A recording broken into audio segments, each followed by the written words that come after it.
Update terkini di Pantai Balok, tempat viral mencari kepah. Jadi dapat tengok situ ramai tu, penuh orang. Sekarang baru pukul 4 tapi dah boleh katakan meriah. Tu depan sana pun ramai. Jadi kemarin ada kejadian tak diingini berlaku. Ni tape pun masih ada ni, tape bomber ni. Kemarin ada budak meninggal lah. Meninggal, kalau tak silap dia jatuh dekat area ni. Ada tayar ni kalau tengok daripada gambar lah. Dia jatuh area situ. Dikatakanlah jatuh, tapi tak tahulah situasi betul dia macam mana. Dan hanyut.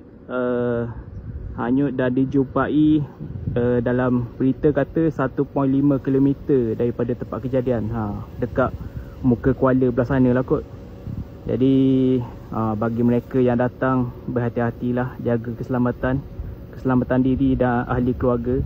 Antara tips nak berjaga-jaga dekat kawasan ni, okey, dekat area depan ni, dekat area daripada muka Kuala sampailah ke Selekoh ni, sini area dia cetek, boleh katakan cetek lah.